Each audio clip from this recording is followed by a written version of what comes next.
यह वो समय था जब इजराइल अंधेरे में डूब रहा था।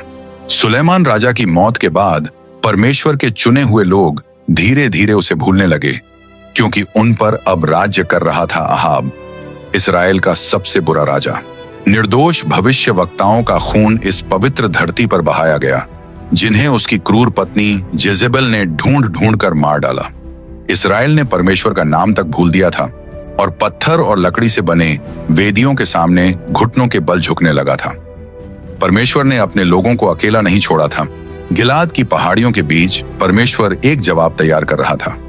उस भूली बिसरी सूखी जमीन से एक इंसान सामने आया जो इतिहास को हमेशा के लिए बदल देगा। एलियाह, उसका नाम ही न्याय और आग का वादा था। मेरा परमेश्वर यहोवा है। यह कहानी है सबसे सामर्थी नबी की, जिसने आसमान को बंद करने का हुक्म दिया, आग को सीधे स्वर्ग से बुलाया और जिसने मौत का स्वाद कभी नहीं चखा। लेकिन यह कहानी सिर्फ एक भविष्य वक्ता की ताकत की नहीं है, बल्कि उस इंसान की भी है जो डरता था, जिसके मन में शक आते थे और जो गहरी तन्हाई से जूझता था।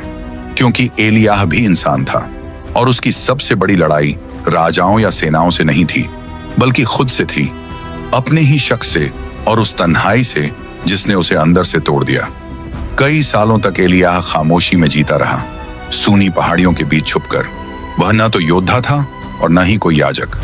वह ऊंट के बालों से बना साधारण वस्त्र पहनता था। उसके चेहरे पर घनी दाढ़ी थी और उसकी आंखों में एक अजीब सी आग जलती थी। लेकिन एक दिन परमेश्वर ने उसे उसका बुलावा दिखा दिया। इंतजार अब खत्म हो चुका था। एलियाह खड़ा हुआ, पहाड़ियों से नीचे उतरा और सीधा बढ़ चला उस जगह की ओर जहां सबसे ज्यादा बुराई फैली थी, सामरिया। यही वह राजधानी थी जहां राजा अहाब अपनी पत्नी जेजेबेल के साथ राज करता था। महल के दरवाजों पर तैनात सैनिकों ने जब उसे आते देखा तो वे जड़ हो गए। एक अदृश्य ताकत ने उन्हें रोक लिया और वे बस खड़े रह गए, जैसे खुद हवा उसके लिए रास्ता बना रही हो। एलियाह राजमहल के गलियारों से होकर चला, न कोई घोषणा, न कोई पहरेदार उसके साथ। हर कदम पर नौकर पीछे हटते गए। महल के बड़े स्तंभ जो राजाओं और दूतों के आगे झुकते आए थे, अब किसी और ही दृश्य के गवाह थे। एक जंगली नबी, न कोई ताज, न कोई तलवार, बस ऐसे आगे बढ़ता हुआ जैसे खुद परमेश्वर ने उसे भेजा हो। और वहां अहाब था, अपने सिंहासन पर बैठा हुआ, चारों ओर सलाहकारों, मूर्तियों और घमंड से घिरा हुआ। अहाब यह अजनबी कौन है, ये सोच भी पाता? उससे पहले ही एलियाह साहस से उसके सामने खड़ा हो गया और उसने वो वचन कहे जिनसे पूरे राज्य की किस्मत बदलने वाली थी। जितना सच है कि परमेश्वर जीवित है, इस्राएल का परमेश्वर जिसकी मैं सेवा करता हूं, उतने ही सच यह भी है कि आने वाले कई सालों तक न तो ओस गिरेगी न बारिश होगी, सिवाय उस समय के जब मैं कहूंगा। पूरा महल जैसे सन्नाटे से भर गया। खामोशी ऐसे गिरी जैसे खुद न्याय उतर आया हो। कोई सांस लेने की भी हिम्मत नहीं कर रहा था। एलियाह ने कोई जवाब इंतजार नहीं किया। वह अचानक मुड़ा और जिस रास्ते से आया था उसी से चला गया। अहाब चुपचाप बैठा रहा। न उसने एलियाह को पकड़ने का आदेश दिया, न उसे कोसा। वह बस वहीं निर्जीव सा बैठा रह गया। और फिर यह सब शुरू हो गया। अचानक बादल गायब होने लगे, हवा सूखी हो गई और आसमान ऊपर से ऐसे बंद होने लगा जैसे ऊपर से कोई दरवाजा पूरी तरह सील कर दिया गया हो। और जब एलियाह वहां से निकल रहा था तो परमेश्वर ने फिर उससे कहा, यह जगह छोड़ दो, पूरब की ओर जाओ और यर्दन के पूरब केरित नाम की नदी के पास छुप जाओ। तुम उसी नदी का पानी पियोगे और मैंने कौमों को हुक्म दिया है कि वे तुम्हें वहां खाना पहुंचाएं। एलियाह ने बिना किसी देर के आज्ञा मानी। वह पूरब की ओर चल पड़ा और उसके पीछे पीछे पूरी धरती सूखने लगी। ठंडी हवा बहना बंद हो गई। वो ओस जो हर सुबह इस्राएल की खेतों को नमी देती थी, अब गिरनी बंद हो गई। सूरज की तपिश ने खेतों को जला डाला। जो देश कभी हरा भरा और उपजाऊ था, वही अब सूखकर मुरझाने लगा।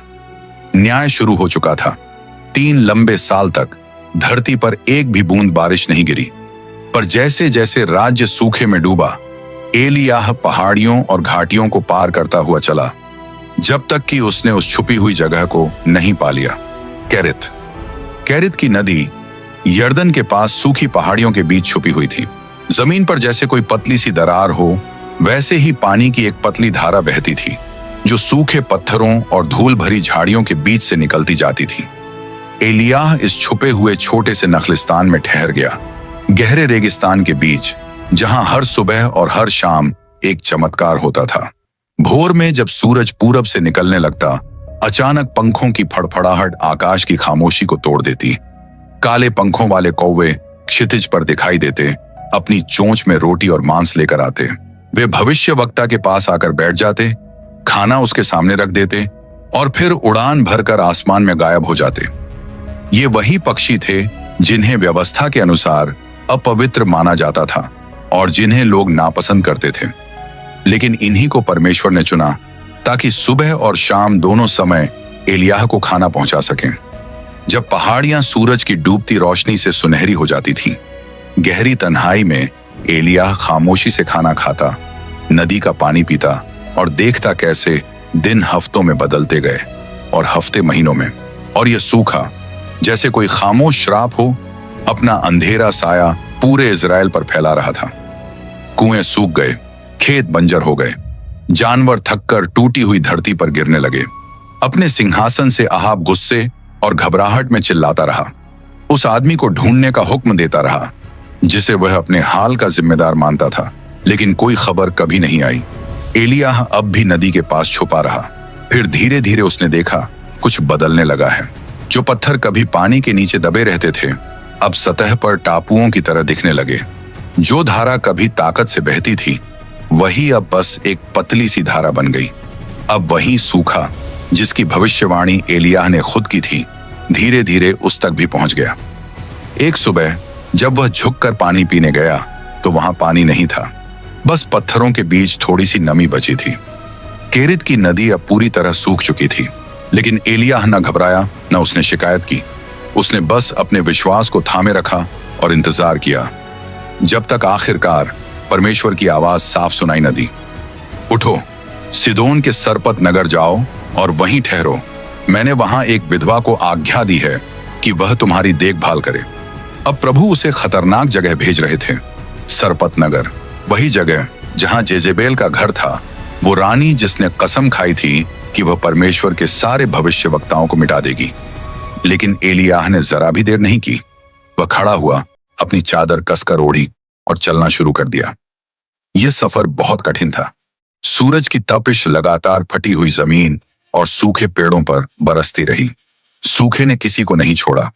हर जीवित चीज झुकती चली गई उस न्याय के नीचे जिसकी घोषणा खुद एलियाह ने की थी। जब एलियाह आखिरकार सरपत नगर के फाटक तक पहुंचा तो अचानक उसने उसे देखा। एक कमजोर औरत फटे कपड़ों में सूखी लकड़ियां बटोर रही थी। उसका चेहरा थका हुआ था, हाथ फटे हुए थे और आंखों में हार झलक रही थी। एलियाह के मन के गहराई में कुछ बोला, यही वह विधवा है। एलियाह उसके पास गया। उसकी आवाज शांत थी, चेहरा धूप और रेगिस्तानी हवाओं से सख्त हो चुका था।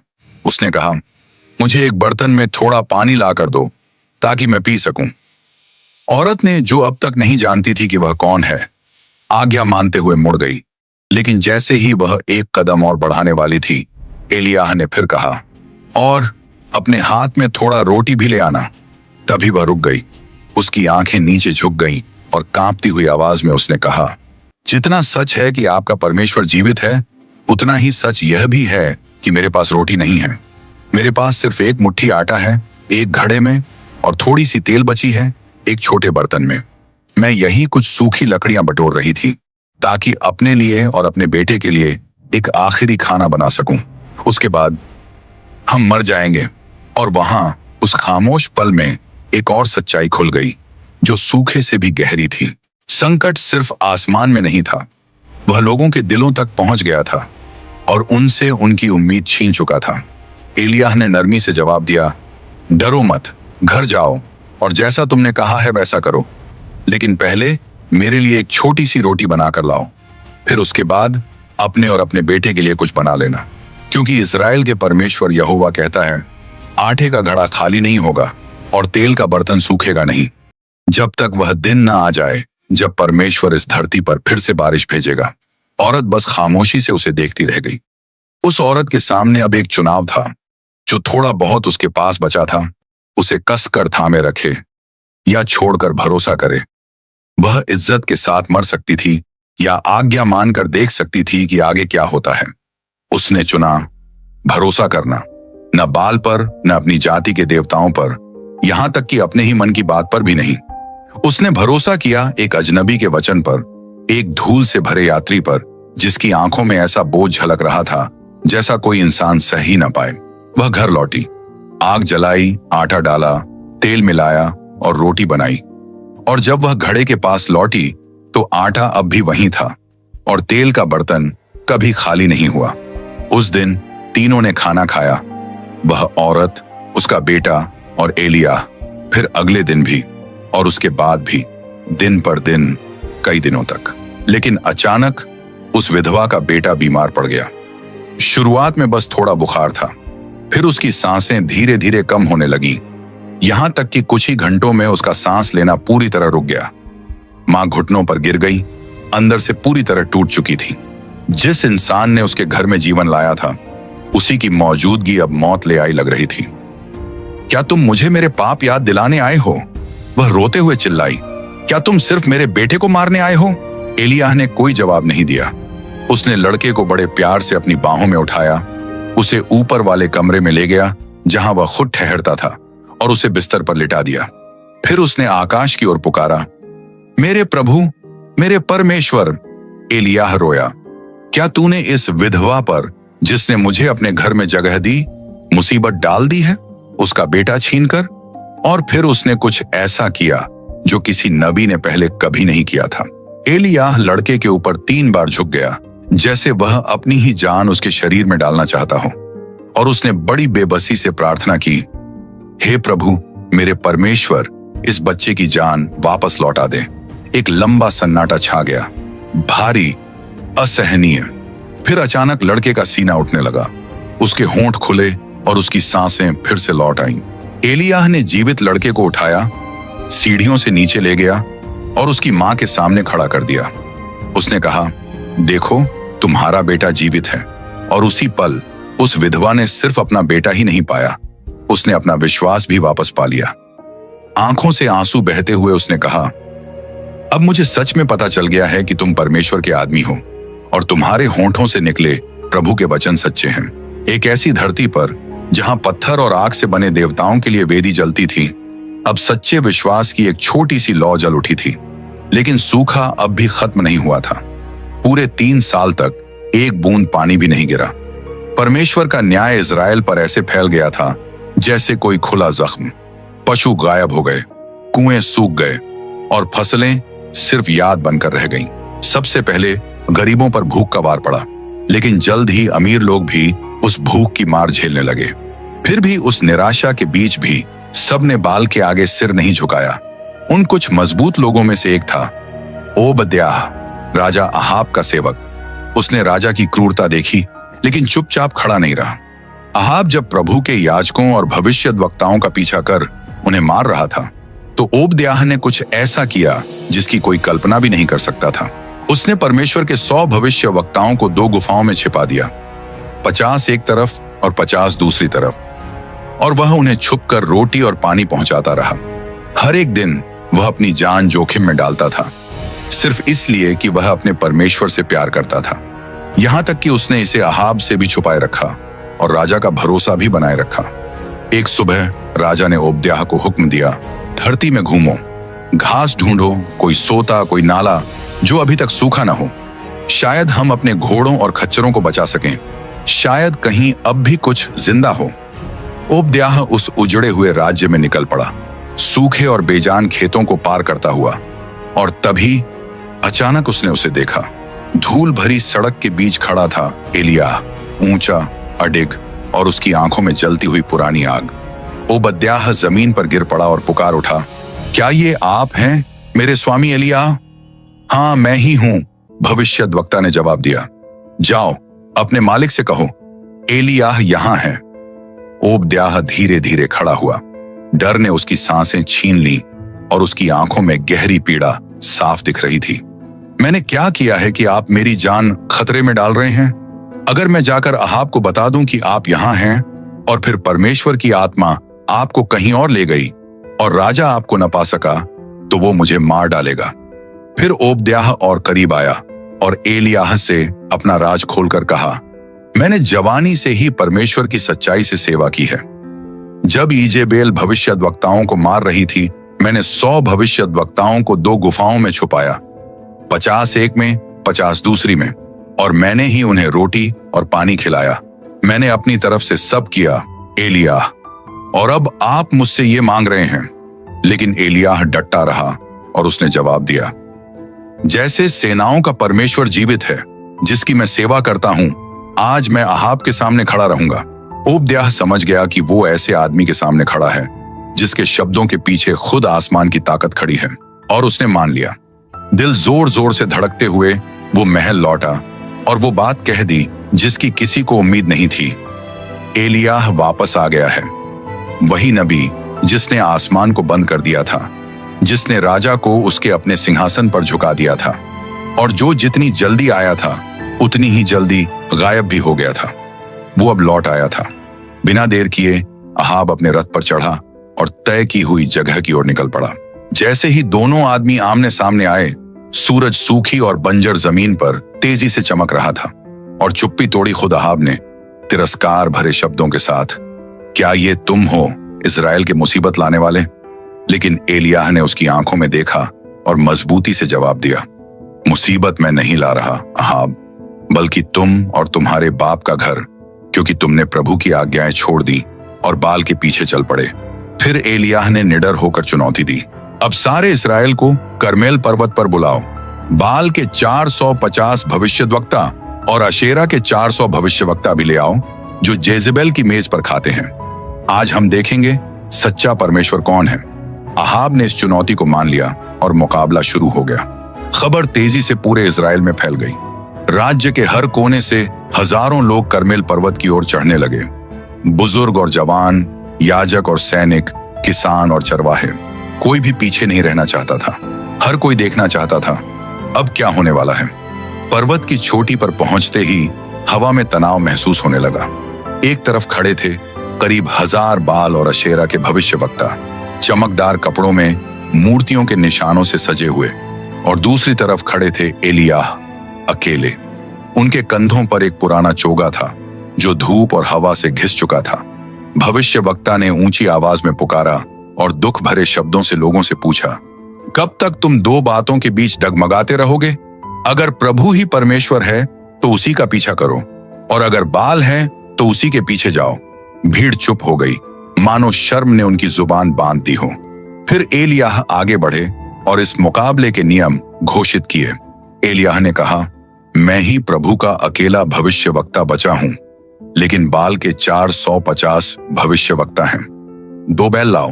वे एक बैल चुन लें, उसे टुकड़ों में काटकर लकड़ी पर रख दें, लेकिन आग न जलाए। मैं दूसरा बैल तैयार करूंगा, उसे लकड़ी पर रखूंगा और मैं भी आग नहीं जलाऊंगा। फिर तुम अपने देवता का नाम पुकारना और मैं प्रभु का नाम पुकारूंगा। जो परमेश्वर आग से जवाब देगा वही सच्चा परमेश्वर होगा। बाल के भविष्यवक्ता पहले आगे आए। उन्होंने अपनी वेदी तैयार की, बैल को टुकड़ों में काटा और सूखी लकड़ी पर रख दिया। फिर एक भयानक खेल शुरू हुआ।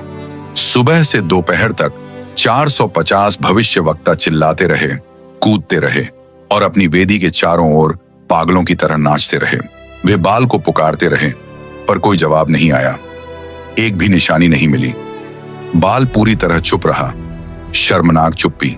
सूरज सिर पर चढ़ाया था। एलियाह ये सब दुख भरा नजारा देख रहा था। फिर उसने हंसी में उनका मजाक उड़ाना शुरू किया, और जोर से चिल्लाओ, शायद बाल व्यस्त है या कहीं घूमने चला गया है। हो सकता है वो सो रहा हो और तुम्हें उसे जगाना पड़े। बेबस होकर वे और जोर से चिल्लाने लगे। उन्होंने अपने शरीर को काट डाला, यहां तक कि खून बहने लगा। दोपहर धीरे धीरे माउंट कार्मेल पर खिसकती रही। फिर भी कोई जवाब नहीं आया। आसमान से आग नहीं उतरी। भीड़ आपस में फुसफुसाने लगी, और पूरे इजराइल के सामने साफ हो गया कि बाल बिल्कुल बेकार और कमजोर है। अब बारी थी एलियाह की। थके हारे और निराश लोग धीरे धीरे उसके पास आकर खड़े हो गए। चुपचाप एलियाह ने 12 पत्थर उठाए, हर पत्थर इजराइल की एक गोत्र के नाम पर, और उसने प्रभु की टूटी हुई वेदी को फिर से बना दिया। उसने सावधानी से लकड़ियां सजाई और उस पर बलि रख दी। फिर उसने अकाल के बीच में एक असंभव सी बात कही। उसने लोगों से कहा, 4 घड़े पानी लाओ और इस बलि पर उंडेल दो। उन्होंने वैसा ही किया, पहली बार, फिर दूसरी बार और फिर तीसरी बार, यहां तक कि वेदी पूरी तरह भीग गई और खाई तक पानी से भर गई। फिर सब लोगों के सामने खड़े होकर एलियाह ने अपनी आंखें आकाश की ओर उठाईं और पुकारा, हे प्रभु, अब्राहम, इसहाक और इस्राएल के परमेश्वर, आज सब लोग देख लें कि तू ही इस्राएल का परमेश्वर है। मैं तेरा सेवक हूं और जो कुछ भी मैंने किया है तेरे ही कहने पर किया है। हे प्रभु, मुझे उत्तर दे ताकि ये लोग जान लें कि तू ही सच्चा परमेश्वर है और तू ही उनके दिलों को फिर से अपनी ओर खींच रहा है। उसकी प्रार्थना के बाद कुछ पल के लिए गहरा सन्नाटा छा गया और अचानक आकाश से आग उतरी, तेज, भयानक और जलती हुई। उसने बलि को तुरंत जला दिया। लकड़ियां, पत्थर, यहां तक कि पानी तक, सब कुछ जलकर राख हो गया। सिर्फ धूल और श्रद्धा भरी खामोशी बची। लोग घुटनों पर गिर पड़े और सच्चे परमेश्वर को पहचानते हुए चिल्लाने लगे, प्रभु ही परमेश्वर है, प्रभु ही परमेश्वर है। उस पल कोई शक नहीं रहा, याहवे ने उत्तर दिया था, बाल ने नहीं। एलियाह की आत्मिक ताकत सबके सामने साबित हो गई और भीड़ ने आखिर समझ लिया कि यह सूखा इसलिए आया था क्योंकि उन्होंने प्रभु को छोड़ दिया था। सच्चाई अब पहाड़ कार्मेल की चोटी पर पहले से भी ज्यादा चमक रही थी। फिर भविष्यवक्ता ने अपनी नजर बाल के झूठे नबियों की ओर मोड़ी, जिनका घमंड अब राख हो चुका था, और आदेश दिया कि उन्हें पकड़ लो। उन्हें नीचे किशोन नदी के किनारे ले जाया गया, जहां वह न्याय पूरा हुआ जिसे परमेश्वर ने बहुत पहले ठहराया था। उन सब का अंत हुआ जिन्होंने इजराइल को मूर्तियों की ओर मोड़ दिया था। अब जाकर इजराइल की धरती साफ होने लगी थी।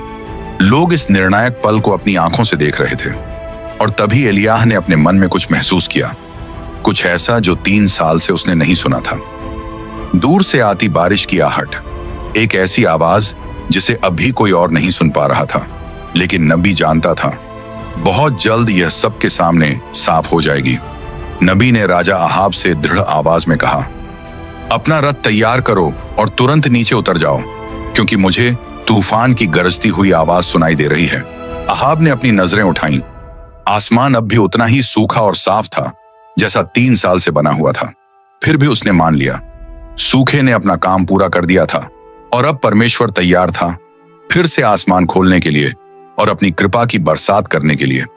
तब एलियाह फिर से पहाड़ पर चढ़ गया और पूरे मन से प्रार्थना करने लगा, उस विश्वास के साथ जो केवल वही रख सकता है जो सच में अपने परमेश्वर को जानता है।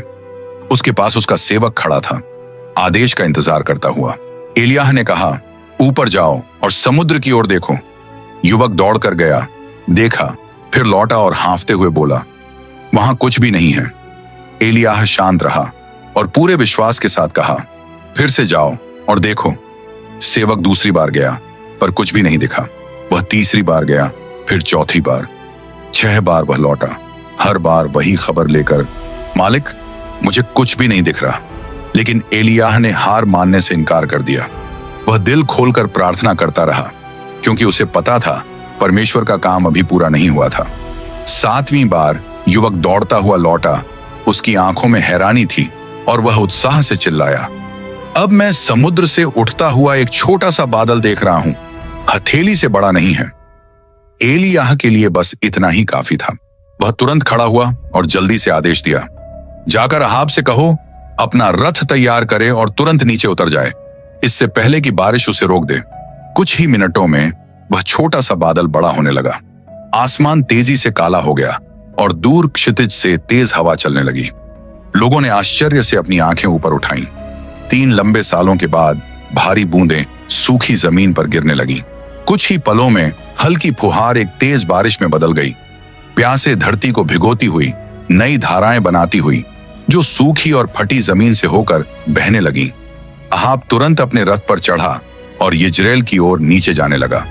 अब चारों तरफ सब कुछ भारी बारिश से भर चुका था, लेकिन फिर कुछ असाधारण हुआ। एलियाह पर परमेश्वर का हाथ आ गया।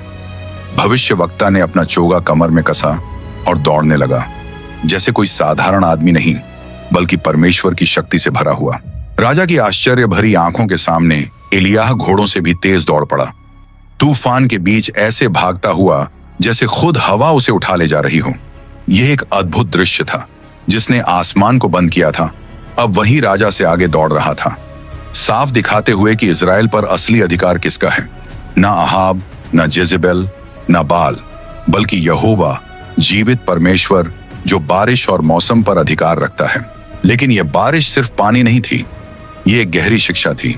परमेश्वर सुनता है उन लोगों की जो लगातार प्रार्थना करते हैं। उसने एलियाह की पहली प्रार्थना पर जवाब नहीं दिया, ना दूसरी पर, यहां तक कि छठी बार भी नहीं। परमेश्वर ने जवाब तब दिया जब एलियाह विश्वास से प्रार्थना करता रहा, पूरी तरह भरोसा रखकर उस वादे पर जो उसे मिला था। सूखा आखिरकार खत्म हो गया था और लोगों ने वह दया पाई जिसका वे इतने समय से इंतजार कर रहे थे। लेकिन असली लड़ाई अब शुरू होने वाली थी। जब इजराइल पर भरपूर बारिश गिर रही थी, महल के अंदर एक क्रोधित औरत बैठी थी, तैयार, ताकि एलियाह जल्द ही अपने जीवन की सबसे बड़ी परीक्षा का सामना करे। यिज्रेल के महल में जेजेबेल को खबर मिली।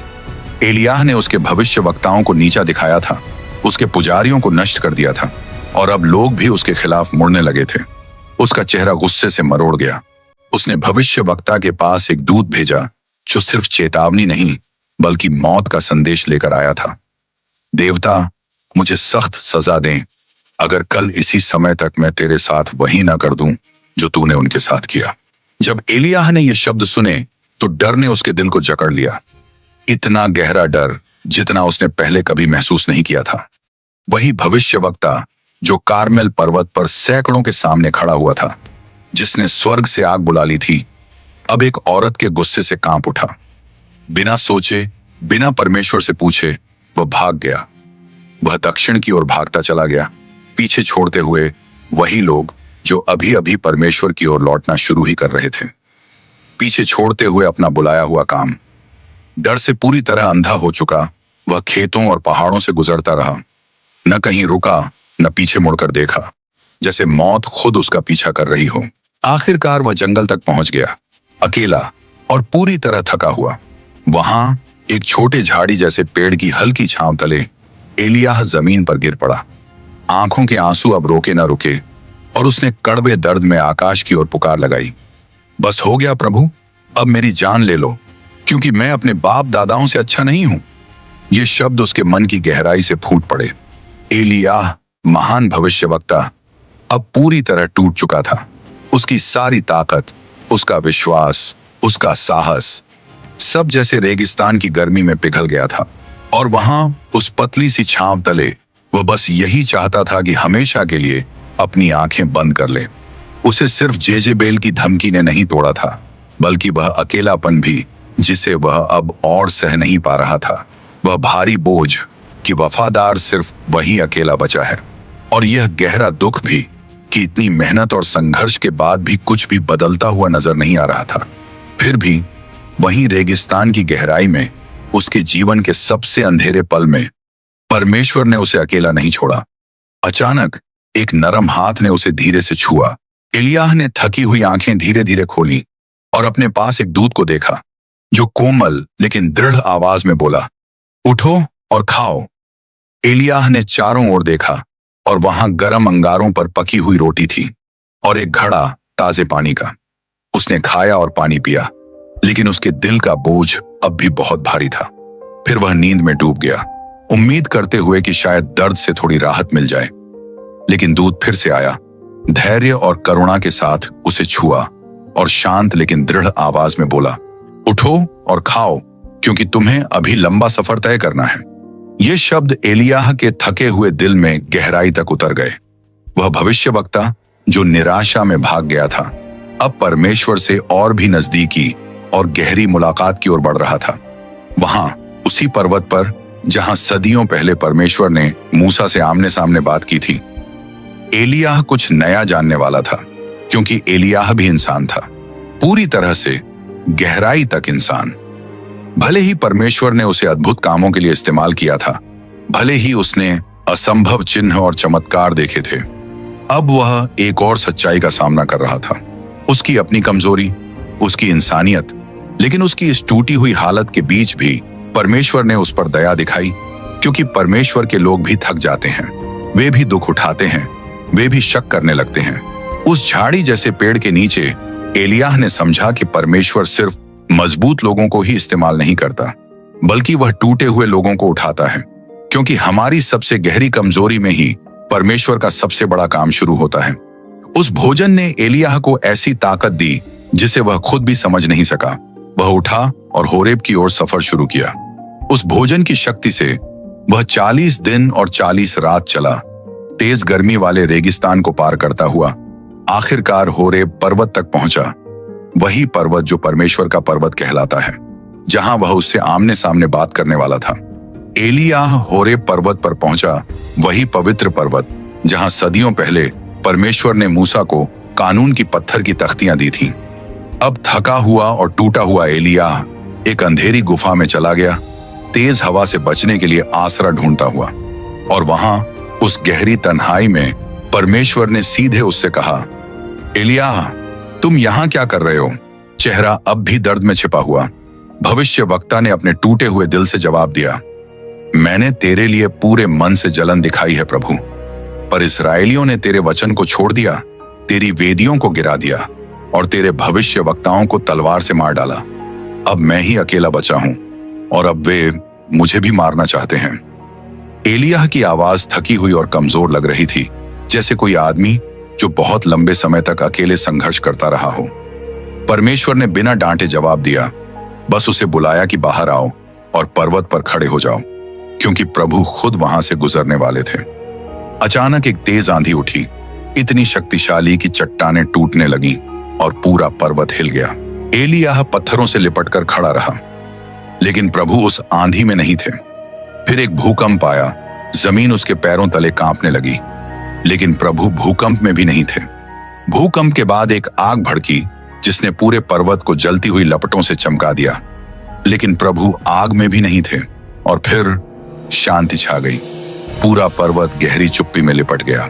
उस सन्नाटे के बीच से कुछ अलग आया, एक धीमी सी फुसफुसाहट, इतनी हल्की कि बस कानों को छू जाए, जैसे नरम हवा चेहरे को सहला रही हो। उस हल्की फुसफुसाहट को सुनकर एलियाह जान गया कि परमेश्वर वहां है। उसने अपना चेहरा चोगे से ढक लिया, धीरे धीरे गुफा से बाहर निकला और द्वार पर खड़ा हो गया।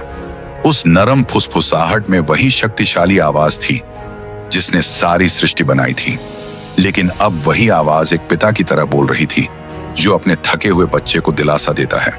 असीम धीरज के साथ परमेश्वर ने फिर पूछा, एलियाह, तुम यहां क्या कर रहे हो?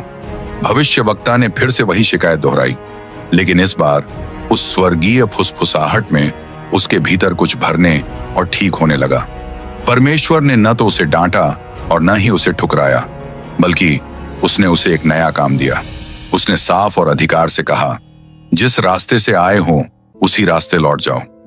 तुम हजाएल को सीरिया का राजा अभिषेक करोगे, यहू को इजराइल का राजा और एलीशा को तुम्हारी जगह भविष्यवक्ता के रूप में।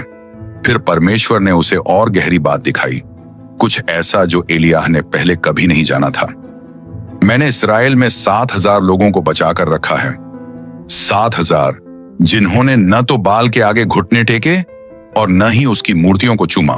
इन शब्दों को सुनते ही एलियाह का दिल फिर से मजबूत धड़कने लगा। वह अकेला नहीं था, वह कभी अकेला था ही नहीं। परमेश्वर ने एक वफादार लोगों को बचाकर रखा था, छिपाए हुए, सुरक्षित रखे हुए, सही समय आने तक इंतजार करते हुए।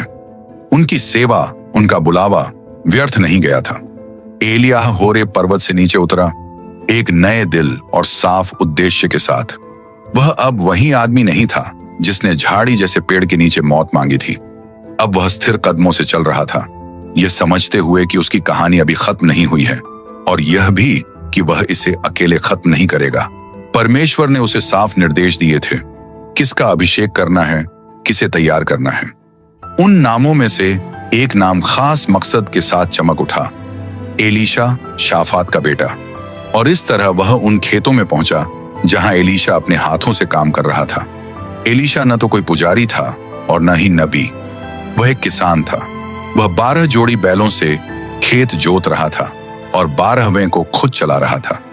उसके हाथ मेहनत से कठोर हो गए थे, उसका चोगा धूल से ढका था, उसकी पीठ रोज की मेहनत से झुक गई थी, लेकिन परमेश्वर ने उसे देख लिया था। एलियाह चुपचाप उसके पास आया, अपना चोगा उतारा और एलीशा के ऊपर डाल दिया। यह छोटा सा काम बहुत कुछ कह रहा था। यह परमेश्वर की बुलाहट का साफ चिन्ह था, पवित्र जिम्मेदारी का सौंपा जाना और एक नई मंजिल की शुरुआत। एलीशा रुक गया। उसने अपने कंधों पर रखे चोगे का बोझ महसूस किया और तुरंत समझ गया कि इसका क्या मतलब है। उसी पल उसे एहसास हो गया कि उसकी जिंदगी हमेशा के लिए बदल गई है। वह एलियाह के पीछे दौड़ा और विनती करते हुए बोला, मुझे अपने माँ बाप को आखिरी बार गले लगाने दो, फिर मैं तेरे पीछे आऊंगा। एलियाह ने बिना दबाव डाले शांत स्वर में जवाब दिया, जाओ फिर, क्या तुम नहीं समझते कि मैंने तुम्हारे साथ क्या किया है? फिर कुछ बड़ा हुआ। एलीशा वापस खेतों में गया, लेकिन रहने के लिए नहीं। उसने उन बैलों को ले लिया जिनसे वह खेत जोत रहा था और उन्हें बलि कर दिया। फिर उसने हल, लकड़ी और अपने काम के सारे औजार लिए और उन्हें आग के हवाले कर दिया। उस अस्थाई वेदी पर उसने मांस पकाया और अपने गांव के लोगों के साथ बांटकर खाया।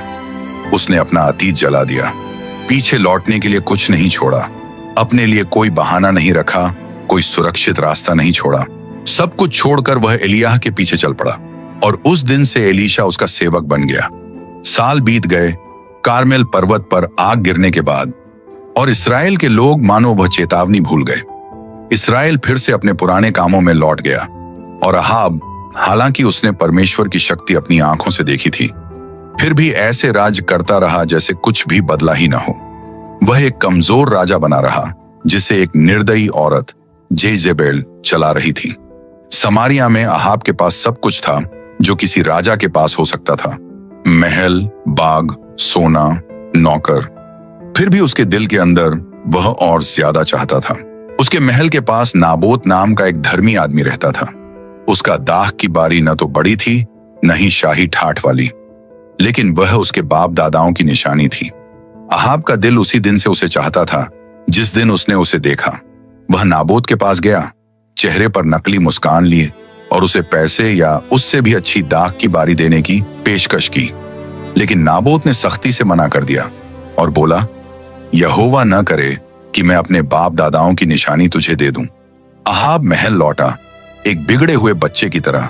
वह अपने बिस्तर पर लेट गया, चेहरा दीवार की ओर कर लिया और खाने से इनकार कर दिया। उसकी लालच ने उसके अभिमान को चोट पहुंचाई थी और उसकी कमजोरी ने उसे कड़वाहट से भर दिया। जब जेजबेल ने उसकी हालत देखी तो उसने ताना मारते हुए कहा, क्या तुम इस्राएल के राजा हो या नहीं? उठो, खाओ और खुश हो जाओ। नाबोत की दाख की बारी मैं तुम्हें दिलाऊंगी। और उसने ऐसा ही किया।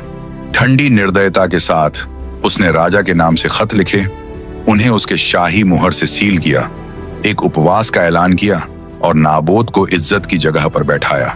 लेकिन उसके बगल में दो दुष्ट आदमी बैठ गए और सबके सामने नाबोत पर झूठा इल्जाम लगाया। नाबोत ने परमेश्वर और राजा को शाप दिया है।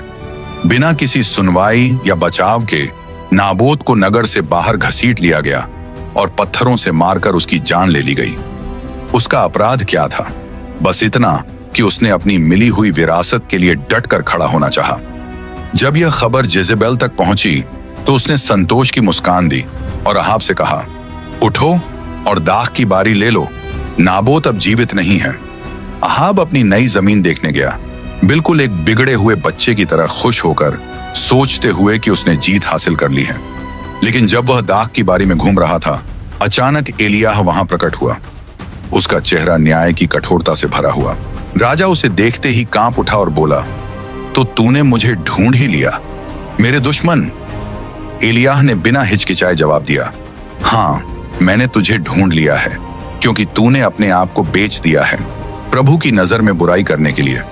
और एक बार फिर एलियाह ने न्याय सुनाया और कहा, यहोवा कहता है, जिस जगह कुत्तों ने नाबोत का खून चाटा था उसी जगह वे तेरा भी खून चाटेंगे।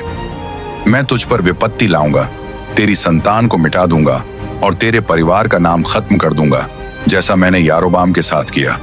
तेरी पत्नी जेजेबेल को यिज्रेल की दीवार के पास कुत्ते खा जाएंगे और तेरे घर का जो भी शहर में मरेगा उसे कुत्ते खा जाएंगे और जो मैदान में मरेगा उसे आकाश के पक्षी नोच खाएंगे। अहाब का चेहरा पीला पड़ गया। पहली बार एलियाह की आवाज अहाब को दुश्मन की नहीं बल्कि एक न्यायाधीश की लगी। और इस बार अहाब ने न तो चिल्लाया, न गाली दी, न ही अपने सैनिकों को बुलाया। उसने अपने वस्त्र फाड़ दिए, टाट पहन लिया, उपवास करने लगा और चुपचाप लेट गया, खाने से इनकार करते हुए। वह धीरे धीरे चलता रहा, चेहरा झुकाए, आंखों में आंसू लिए आकाश की ओर। परमेश्वर ने यह देखा और एलियाह से फिर कहा, क्योंकि अहाब ने मेरे सामने अपने आप को दीन किया है, मैं उसके जीवन काल में विपत्ति नहीं लाऊंगा, बल्कि उसके बेटे के दिनों में उसके घर पर यह आपदा आएगी। अहाब को चेतावनी दी जा चुकी थी। उसने उस मूर्ति पूजा और भ्रष्टाचार की भारी कीमत चुकाई जो उसने पूरे इस्राएल में बोया था। लेकिन साल बीत गए और अहाब ने सोचा कि शायद परमेश्वर उसका न्याय भूल गया है। वह गलत था। उसने तय किया कि वह सीरिया से रामोत गिलाद नगर को छीनने के लिए युद्ध करेगा। हालांकि एलियाह ने उसे चेतावनी दी थी कि वह जरूर मरेगा, फिर भी अहाब ने परमेश्वर की आवाज अनसुनी कर दी। उसने भेष बदल लिया, सोचते हुए कि वह किस्मत को भी धोखा दे सकता है। लेकिन एक तीर जो यूं ही चलाया गया था उसके कवच की सबसे कमजोर जगह से होकर गुजरा और उसे मार गया। युद्ध चलता रहा और अहाब अपने रथ में चुपचाप पड़ा रहा। खून बहता रहा, यहां तक कि सूर्यास्त के समय उसकी मृत्यु हो गई। और जब उसका रथ धोया गया तो कुत्तों ने उसका खून चाटा, बिल्कुल वैसे ही जैसे एलियाह ने भविष्यवाणी की थी। इस तरह अहाब की मौत हुई, जो इस्राएल का सबसे बुरा राजा था, और उसकी जगह उसका बेटा अहज्याह राजा बना। ज्यादा समय नहीं बीता कि अहज्याह ने भी वही भ्रष्ट रास्ता पकड़ लिया जो उसके माँ बाप ने बनाया था। एक दिन अहज्याह समारिया के अपने महल की ऊपरी खिड़की से जाली के बीच से गिर गया। वह बुरी तरह घायल हो गया और बिस्तर पर पड़ा रहने लगा। फिर उस जवान राजा ने एक फैसला किया जिसने उसकी किस्मत तय कर दी। इजराइल के परमेश्वर को पुकारने के बजाय उसने दूतों को एग्रोन भेजा, एक पलिश्ती नगर जहां वे बाल जेबूब से सलाह लें, जो मक्खियों और बीमारियों का झूठा देवता माना जाता था। लेकिन परमेश्वर ने यह देखा और एलियाह को आदेश दिया, उठो और समारिया के राजा के दूतों को रास्ते में ही रोक लो और उनसे कहो, क्या इजराइल में परमेश्वर नहीं है जो तुम इक्रोन के देवता बाल जेबूब से सलाह लेने जा रहे हो? इसलिए यहोवा कहता है, जिस बिस्तर पर तुम पड़े हो उससे उठ नहीं पाओगे, बल्कि जरूर मरोगे।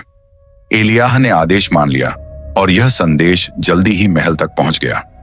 हैरान होकर अहज्याह ने उनसे पूछा, वह कैसा आदमी था जो तुमसे मिलने आया? उन्होंने जवाब दिया, वह एक आदमी था जिसने बालों का वस्त्र पहना हुआ था और कमर में चमड़े की पेटी बांधी हुई थी। और अहज्याह तुरंत समझ गया, वह एलियाह तिशबी था। राजा का गुस्सा भड़क उठा और उसने 50 सिपाहियों के साथ एक सरदार को एलियाह को पकड़ने भेजा। उन्होंने भविष्यवक्ता को एक पहाड़ी पर शांत बैठा हुआ पाया और सरदार ने घमंडी आवाज में चिल्लाया, हे परमेश्वर के जन, राजा तुझे हुक्म देता है, नीचे उतर आ।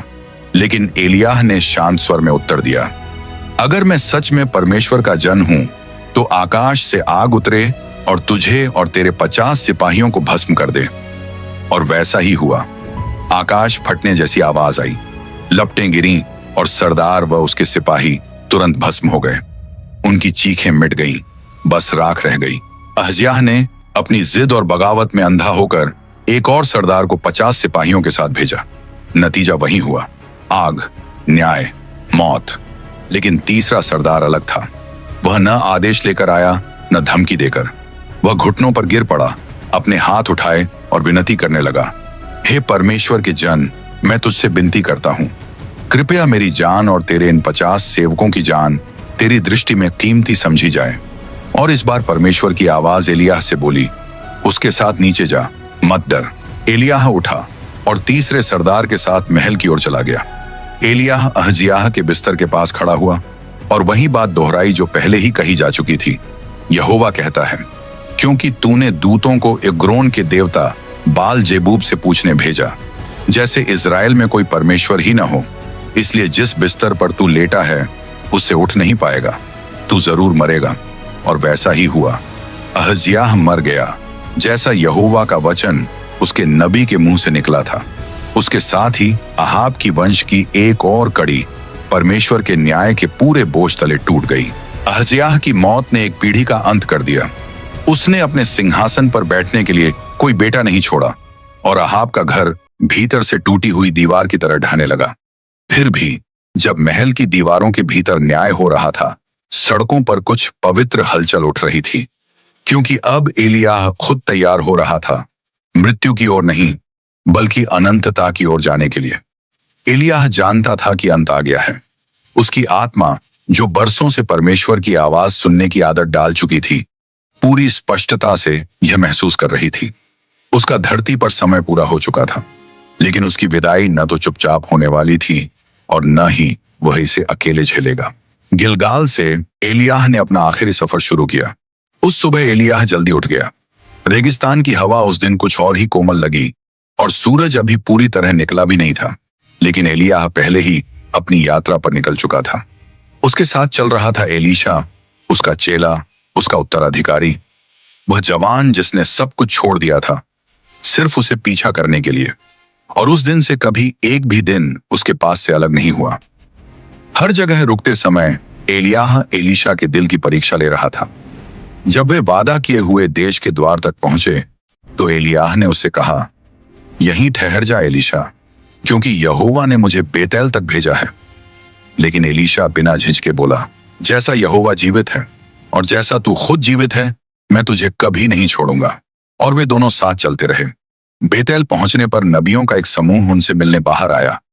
उन्होंने एलीशा को अलग ले जाकर धीरे से पूछा, क्या तुझे मालूम है कि आज यहोवा तेरे गुरु को तुझसे अलग करने वाला है? एलीशा ने बस सिर हिलाया और कहा, हाँ, मुझे पता है, चुप रहो। वे आगे बढ़े और एक बार फिर एलियाह ने उससे कहा, यहीं ठहर जा, क्योंकि अब यहोवा ने मुझे यरीहो भेजा है। लेकिन एलीशा का जवाब नहीं बदला। उसने उसके पास से अलग होने से साफ इनकार कर दिया। इस तरह वे यरीहो पहुंचे, वह नगर जो पुराने चमत्कारों और टूटी हुई दीवारों के लिए जाना जाता था। यहां भी नबियों का एक समूह एलीशा के पास आया और वही गंभीर चेतावनी दोहराई। एलीशा ने दुख से भरी चुप्पी में फिर वही उत्तर दिया, हाँ, मुझे पता है, चुप रहो। आखिरकार वे यरदन पहुंचे, वह पवित्र नदी। ये वही सीमा थी जो इंसानी जीवन और परमेश्वर की उपस्थिति के बीच खड़ी थी। 50 नबी दूर खड़े होकर देख रहे थे, उस पल के गवाह जो अनंतता के लिए लिखा जा चुका था। फिर एलियाह ने अपना चोगा लिया, उसे मोड़ा और पानी पर मारा। तुरंत पानी फटकर अलग हो गया, ठीक वैसे ही जैसे मूसा के दिनों में हुआ था। धाराएं पीछे हट गईं, बाएं और दाएं बढ़ गईं और दोनों के लिए सूखी राह बन गई ताकि वे सुरक्षित पार कर सकें। उसी समय एलियाह रुक गया। वह जानता था उसकी यात्रा अब अपने अंत तक पहुंच चुकी है। फिर भी वह अपना विरासत दिए बिना नहीं जा सकता था।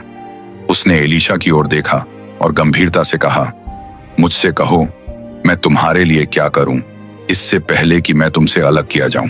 एलीशा ने बिना झिझक निडर होकर असंभव मांग ली, तेरी आत्मा का दोहरा भाग मुझे मिल जाए। एलियाह ने उसे ध्यान से देखा, ये जानते हुए कि इस मांग में साहस है, विश्वास है और एक भारी जिम्मेदारी भी। उसने उत्तर दिया, तूने कठिन बात मांगी है, फिर भी अगर तू मुझे उस समय देखेगा जब मैं तुझसे अलग किया जाऊं तो यह तुझे मिल जाएगा। वे दोनों साथ साथ चुपचाप चलते रहे और सूरज ढलने को था। तभी अचानक आसमान खुल गया।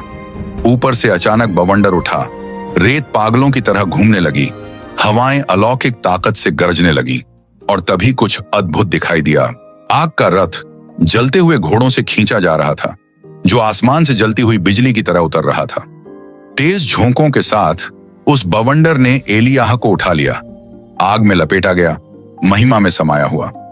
एलीशा ने बेटे की पीड़ा के साथ पुकार लगाई, पर वहां अब कोई न था। एलियाह स्वर्ग में उठा लिया गया, बिना मृत्यु का स्वाद चखे। उसका चोगा धीरे धीरे धरती पर गिरा और जमीन को कोमलता से छू गया। एलीशा ने कांपते हाथों से उसे उठाया और उसी पल हमेशा के लिए बदल गया।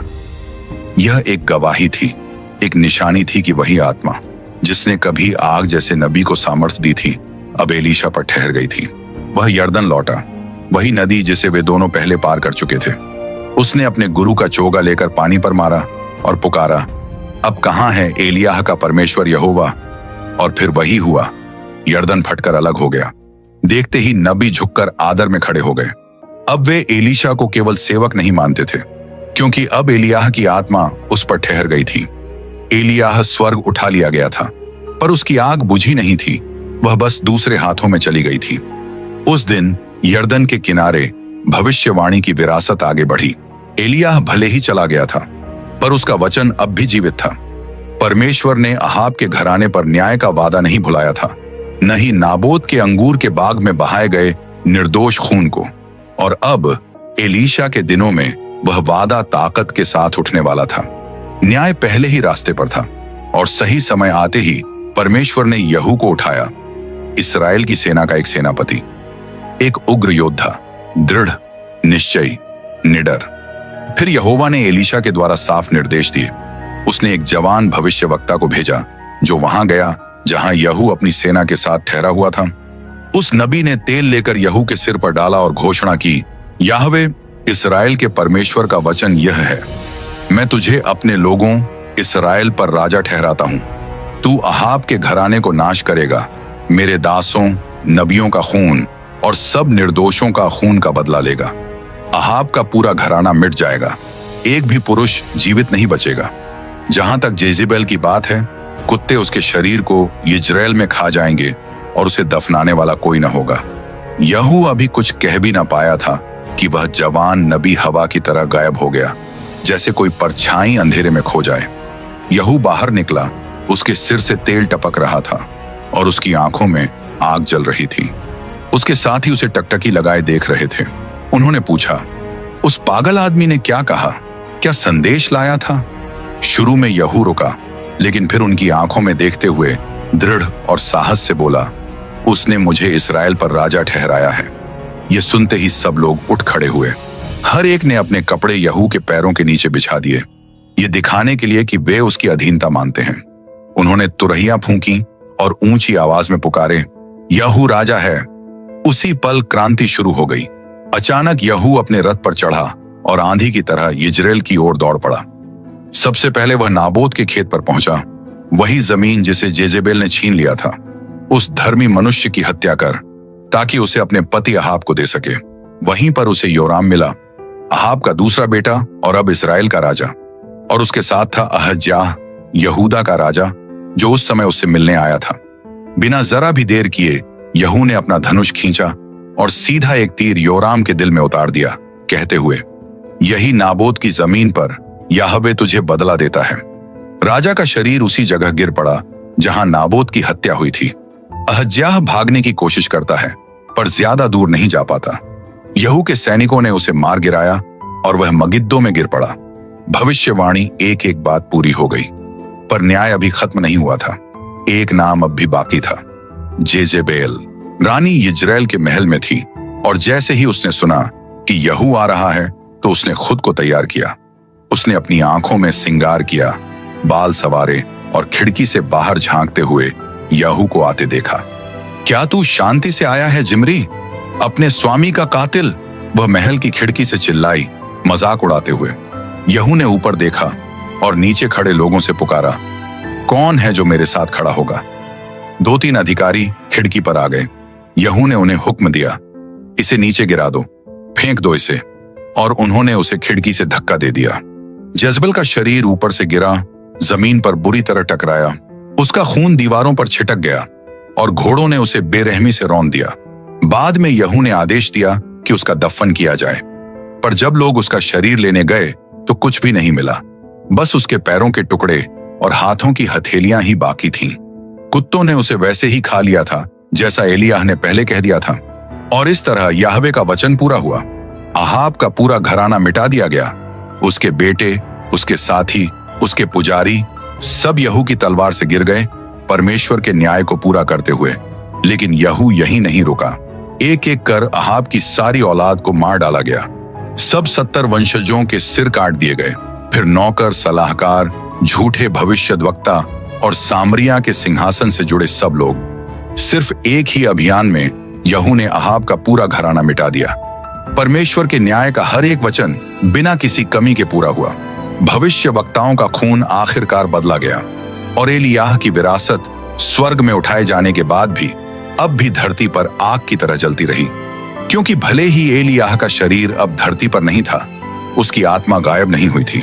और सदियों बाद एक नई भविष्यवाणी उठी, आखिरी भविष्यवक्ता मलाकी के होठों से।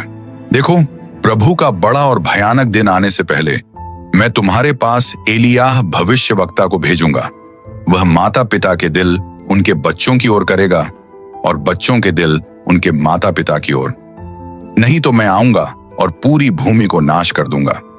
वह पुराने समय वाले एलियाह की बात नहीं कर रहा था, बल्कि उस एलियाह की जो आगे आने वाला था। एक भविष्यद्वाणी आत्मा जो फिर से सोए हुए दिलों को जगाएगी, लापरवाही के बीच सच की पुकार उठाएगी और न्याय और बहाली के लिए रास्ता तैयार करेगी। यह अंत से पहले की घोषणा थी। एलियाह प्रभु के उस महिमा और भय से भरे दिन से पहले फिर आएगा। उसकी जैसी आवाज, उसकी जैसी बुलाहट दुनिया में फिर गूंजेगी। यह सिर्फ एक वादा नहीं था, यह एक चेतावनी थी। इसका मतलब है कि एलियाह की कहानी, वह भविष्य वक्ता जो कभी नहीं मरा, अभी खत्म नहीं हुई। पवित्र शास्त्र के अनुसार वह फिर आएगा, और जब वह आएगा तो दुनिया को तैयार रहना होगा। एलियाह से हम ये सीखते हैं कि परमेश्वर हमारे साथ चलता है, और जब हम टूट जाते हैं तो वही हमें उठाता है।